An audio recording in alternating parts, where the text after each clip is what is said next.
Done, it's a pleasure to be here with you today. To start this interview, and for those who don't know you, can you introduce yourself, talk a little about who you are, and what was been your journey up to the present day? Thank you so much for the opportunity. Yes, my name is Done Kruger. Originally come from a healthcare background. Did my postgrad in development economics, and then really discovered the very exciting world of trade and investment. So I've been working in the trade and investment space for over 17 years. I work for a regional agency which represents KwaZulu-Natal, which is the state or the province of KwaZulu-Natal located on the eastern seaboard of South Africa. It's the second largest economy in the country. It is also home to South Africa's largest and busiest seaports. So really the trade hub of the country. Have absolutely loved the trade and investment space. It's always interesting with new projects, different business missions, lots of different countries and cultures that you work with. So I think that has kept me in this space for such a long time. And yes, I've also within the journey been part of a number of bilateral association boards that gives one kind of a bird's eye view of the trade and investment space. So yeah, I've been actively promoting South Africa and also KwaZulu-Natal for quite a long time. Done, it's a pleasure to meet you, and I would like to thanks to Cecilia Turhaud and to the South African Embassy here in Brazil that introduced me to you. So, as a board member of several business associations, how do you contribute to promoting the economic development of South Africa and the African continent as a whole? Okay, I think it's quite a comprehensive question, which one can talk about for quite a while. But I think it gives one quite a bird's eye view in terms of what's happening in the trade and investment environment. So from a policy advocacy point of view, working on certain factors that impact on the trade and investment environment is one of the key things that we work with on the bilateral chambers. So things like visas, also priority sectors like energy, also 4IR, so certain focus groups, where we think there's an opportunity for South Africa. Some new opportunities or niche sectors that we're working on is, commercializing our cannabis sector, hydrogen economy, also promoting tourism as well. I think it gives one an opportunity to interact with also international, multinational companies from a lead generation perspective to see what are they doing, and then to provide assistance in terms of market entry options and also access to sector information and also product information. And then also to actively market what incentives South Africa has got to offer, what is the business and regulatory environments, also creating linkages between public and private sector as well, and also with our respective agencies. And then, to really look at what project it is that they want to do and where does it make economic sense to place the project. And then to try and get their projects on the ground and then get them to expand eventually, because obviously, 75% of any any investment is really expansion of existing companies. So I think very important to also know what is important to those businesses and how to look after them, and then to get them to expand, and then also to develop and create downstreaming opportunities for small business. Okay, very interesting.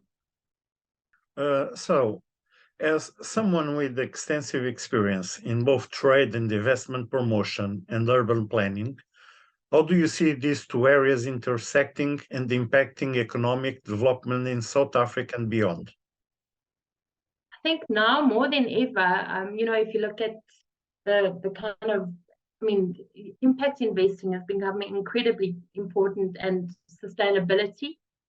So I think one's knowledge in terms of environmental impact assessment and also, economic development corridors becomes very important when you're planning a project or, or an investment in a specific area. In KwaZulu-Natal, we have what we call our industrial hub strategy. And that is really looking at, how do you create jobs, not just in your main metropolitan areas, but also in your rural areas.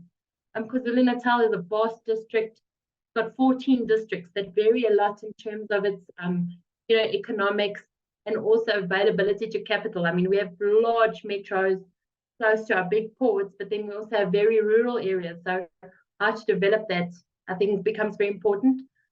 So I've been very involved in terms of the industrial development strategy, looking at what is the competitive advantages of a region, what is the skills, availability, and looking at how you plan for that.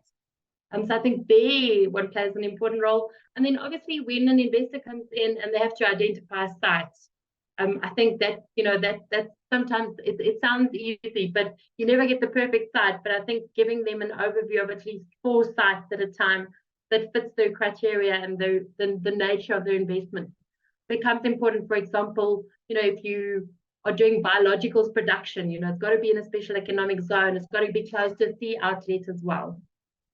So looking at those site identification factors, I think, are very important. Done, can you tell us about your experience in trade and investment, international business development, and destination market, and how it has prepared you for your current role as manager of Gauteng office for trade and investment KwaZulu-Natal? Okay, thanks. Our office is essentially was set up as a regional office. People often ask us, why do we have a regional office as KwaZulu-Natal in Gauteng province, which is, the country's largest economy, being in Johannesburg and Pretoria, which is the administrative capital. The reason for that is really to catch investors that come in that don't always go down to the province, to have an opportunity to interface with them, to also talk to companies that might be up here but have their manufacturing in KwaZulu-Natal, and then also to be a closer link with our, departments. I mean, we're very grateful to the South African Embassy in Brazil. We work very closely with the Department of International Relations and Cooperation to create those linkages for us. So our office is essentially responsible for international relations and business development. So I think my experience in doing international missions, I've done a number of business missions, which I know you also have vast experience in. Yes, correct. Which you have vast experience in arranging missions, business missions, but also business missions with political missions, with our political heads as well, and creating those business programs. I think one has learned a lot about different cultures, scoping an opportunity, how to create linkages, because essentially our office does, the new market. So going into an area, interacting with the South African Embassy. South African Embassy always links us also with the business chambers, and then the business chambers also link us with investors and funders. And once you've gone into that market, we then hand it over to our investment promotion unit and our export unit after we've scoped what are the trade and investment opportunities. So I think from that perspective, it's created opportunity for one to run this role successfully. Can you discuss the key sectors for trade and the investment opportunities in KwaZulu-Natal, including the region's special economic zones and their competitive advantages for businesses and investors, and what sets them apart from other regions? Thank you for the question. KwaZulu-Natal is home to 2 special economic zones. One is Durban Trade Port, which is located next to our international airport. And then one is called the Richards Bay Industrial Development Zone, which is located next to the Richards Bay Port. That is South Africa's deepest port and also handles about 50% of South Africa's cargo by volume. Our special economic zones have different focus areas. Durban Trade Port focuses on pharmaceuticals, agri-processing, and also automotive. And Richards Bay focuses on heavy industry and also processing of bulk materials, or it's really bulk exports that it focuses on. It's right next to the Richards Bay Coal Terminal, which is the largest coal terminal in the world. The incentives we offer are really focused around incentive applications, also training and development of employees, and so a number of in-kind incentives that really focus along the provision of data, linkages, incentives, regulatory information, and then the incentives that are administered at a national level by our Department of Trade and Industry and Competition, that looks at a building incentive. Corporate tax is 15%, got a customs controlled area, So all imports, yeah, at the customs control area, where one exports then free of charge as well. So the special economic zones have done really well and are still growing. And some of our other sectors that are of interest is agri-processing. Linkages with Brazil that we have is really where we've done training programs for small farmers, looking at things like bioethanol, also looking at sugar as a feedstock for bioplastics. We think there's potential also in tourism to attract more Brazilian tourists to our region, as we have two national UNESCO World Heritage sites, the one being a large mountain range called the Drakensberg mountain range, and we also have a salt lake estuary that runs for 200 kilometers up to the Mozambique border called the St. Lucia district, which also attracts a number of international tourists as well. So our key sectors that we're focusing on is really agri-processing, also energy. At the moment, South Africa's got major energy challenges as well, but at the same time, it's a major opportunity. So we're seeing movement of large solar companies coming in, also concentrated solar power producers coming into the region that are putting in large investments. Some of the large multinational companies are going completely off-grid. So it's a massive opportunity, I think, for energy companies. And then clothing and textiles, really looking at niche sectors. And we have a number of fashion designers. We have a very strong creative industries cluster in our province focused around fashion, also gaming and animation, which is a large export kind of product from our region as well. So so major sectors that we're pushing: agri-processing, clothing and textiles, automotive, energy, and then also our creative industries. And we've also seen large investment from data centers and also business process outsourcing into respective markets as well. Done, what value proposition does KwaZulu-Natal offer for businesses and investors, and how does Trade and Investment KwaZulu-Natal promote investment opportunities in the region to a global audience? Additionally, could you provide us an overview of some of the province's investment-ready projects and the organization's role in facilitating their development? Sure. I'm just going to mention a few of them because we do have an investment booklet that we bring out twice a year. And at the moment, we have a number of projects with about $13.3 billion investment opportunities in respective sectors in infrastructure, tourism, energy, water, manufacturing. So it's quite varied in terms of that. But in terms of our value proposition, I think it's important to say, if you're an international company, the same incentives are applicable to you than a local company as well. In terms of our services, we talk about what we call our in-kind services, which is really the provision of market entry options, provision of business and regulatory information, application for incentives. So firstly, briefing you on what you are, what you can apply for, and then physically assisting you in applying for that. Also linkages between public and private sector, or if you require a service provider, doing that as well. And then we're not a funder, but we are a facilitator of funding. So we work with a number of funding partners where we would do an appraisal on a business plan or on a project, and we would make recommendations as well, and then create the platform for the company to interact. That being said, we also have a number of business tools that you have access to. So we have what we call our export portal that can tell you, for your product, this is your market, this is the rand value that you can get in a market. We have, we use Euromonitor, Local Monitor, Anzu, that can give you sector information, product-specific information, and also time series data. We are quite fortunate in that our province has aligned all our statistics for the province. So all the information or economic data on doing business is aligned from a provincial level right through to all our agencies. So that's a quarterly publication that we do. So in terms of information provision, I think we're very strong. And then we run a number of mentorship programs with international partners.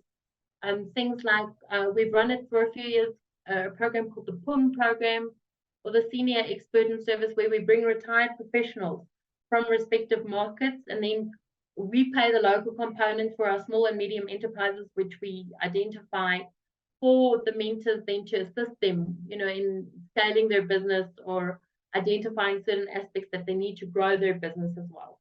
And we are also business support organizations for some of our international partners, like the Swiss Import Promotion Program that helps to get your product into specific markets as well. So from a mentorship and funding perspective and business tool perspective, I think we have strong tools to assist businesses. That being said, we also have a fund called our Feasibility Fund, that you can apply for. It's a grant fund for feasibility for your project in our region. And then we also have a business support fund. In the past year, you may have read, we were quite hard hit by floods. So a lot of businesses suffered, quite a lot of losses. But we do run a fund on behalf of one of our funding partners, the Industrial Development Corporation, where we identify some of the existing businesses that we support in terms of either infrastructure or, fixing some of the things that were damaged during the floods. So so it's quite broad, but that I think is a strong value proposition. You have already talked about green hydrogen. You have talked about bioagriculture. So can you speak to the importance of addressing ecological and climate issues in economic development and investment promotion? And what role do you see the Department of Trade and Investment KwaZulu-Natal playing in this regard? We have what we call a one-stop shop facility, which is a program that we run with the Department of Trade and Industry and Competition that assists projects specifically with water usage licenses, with environmental impact assessment applications as well. So obviously the climate change aspect and the environmental impact is key for us. You've mentioned the hydrogen project. That's one of the projects, that is in that booklet of ours as well, where we've got, fuel cell batteries and, also hydrogen infrastructure projects that we are also promoting. But I think in terms of climate change, we have a number of projects in water, in infrastructure, in energy and transportation, looking at the sustainability of that, and then also what we call impact investing in our appraisal of these projects, that we also promote. One of our big projects is a dam project, for water provision in the area. And at a national level, there is what they call the district development model, which is a model run by an agency called Infrastructure South Africa that sits within our Development Bank of South Africa, that looks at, planning nationally, and it obviously impacts provincially, where we have a provincial growth and development strategy that is aligned with that, specifically looking at water, energy, infrastructure, transport, and the sustainability thereof at a national level, and then also at a provincial level. So we are part of that planning commission as well. And then we also actively promote and look for funding for these projects as well. So I think we have a major role to play, because it's not just about putting a project in a certain area, it's also making sure that the infrastructure is there to be able to carry that investment and to ensure that the business is able to expand.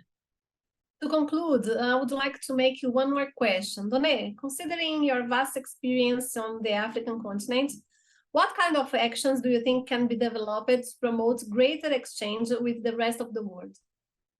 With the rest of the world, not just Africa. I think there's, obviously as an agency, we have a very strong Africa focus as well, with the Africa Free Trade Agreement, which makes it very possible, I think, to promote trade locally as well. Last year we hosted the Intra-Africa Trade Fair, and it was really interesting for us.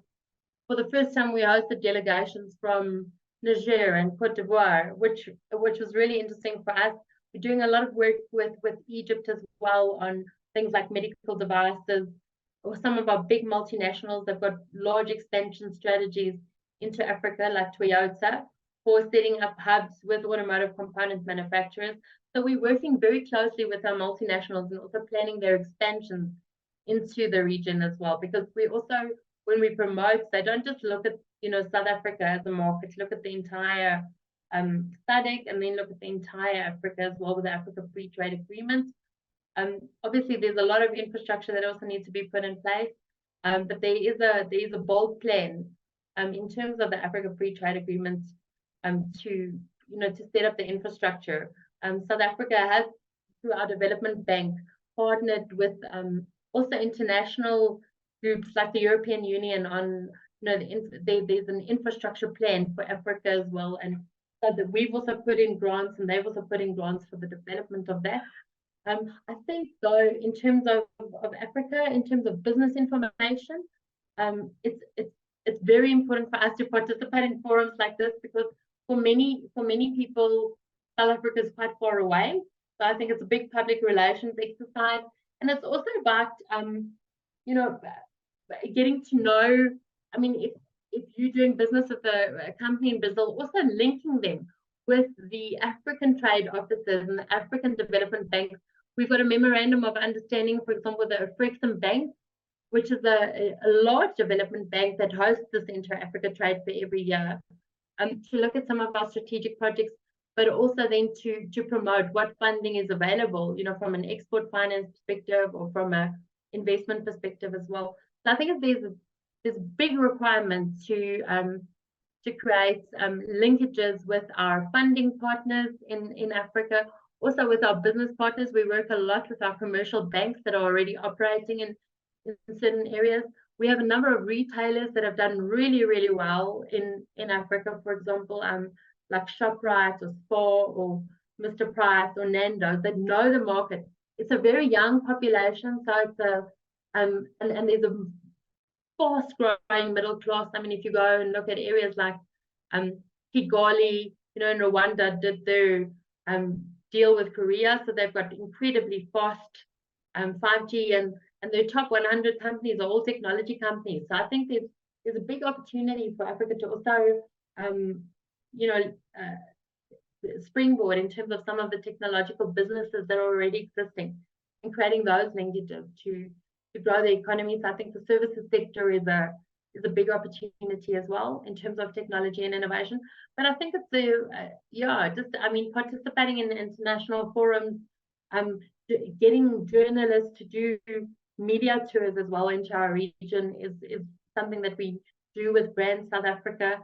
We also participate in what we call the Global South African Campaign, because with globalization, everyone's everywhere, but to utilize also our South Africans to actively promote South Africa and also the region, because I think everyone's looking for new markets, and I think a lot of companies are diversifying as well in Africa to look at the regional opportunities. So I hope that answers the question, but it's really a business missions, exchanges, media tours, global South African campaigns, and then also focusing on the pockets of excellence. I mean, any country at the moment has got its challenges. I mean, we certainly have got our work cut out for us, with our energy issues, but at the same time, it depends how you view it. It's either a challenge or it's an opportunity as well. So I think it's about actively promoting what the opportunities are, creating online portals as well, with some of our export products, and just really providing a lot of information. Because a lot of the companies that we talk to internationally also, but getting business information on Africa is sometimes a challenge. So I think what you're doing is brilliant in terms of creating awareness of different regions. Donette, thank you very much for granting us this interview. Before we say goodbye, if you would like to add anything that you consider relevant and that was not covered during the interview, the floor is yours. Please take advantage of the opportunity. Thank you. Maybe just to say that, in Q3 of this year, we averted an economic crisis, and our economy still grew by 1.3%, which for us, as much as there are challenges, South Africa is an incredibly resilient country. If we look at the Financial Times and the top 100 companies, 24 of the top growing companies or fastest growing companies on the African continent is in South Africa. I think we are a very well diversified economy. We are one of the best emerging economies as well to invest into. We have a very resilient private sector, and I think there's a lot of willingness in terms of South African investment promotion agencies to talk to investors and to provide the services that we've mentioned. We look forward to working with you. We are thankful to the South African Embassy for promoting us so well in Brazil as well. So we look forward to working with you on specific opportunities. I think specifically ones that we have worked with the Brazilian embassy on is really in terms of agri-processing, probably the most strongest, and then also on bioethanol and specifically some work on the sugarcane industry. So we look forward to even promoting more opportunities and for working in a very focused way with you as well. So thank you very much for the opportunity. Yeah, thank you so much for your interview. And I would like also to thanks to the South African Embassy here in Brazil that could give us this opportunity, and also to Mais Africa magazine, because we are back this year with the interviews. Everybody's asking, oh, where are the interviews? Aren't you going to come back? And etc. And I said, yes, we will be back now with another name. The magazine changed the name because we increased the visibility in other countries in English language. So we had to make some adjustments. And it's really nice to be back. Francisco, thanks so much. Also to Nilza. And Done, thank you so much also for your interview. It's great to have the South Africa here, one of the largest economies of Africa. So thank you. Thanks so much. Lovely to meet you.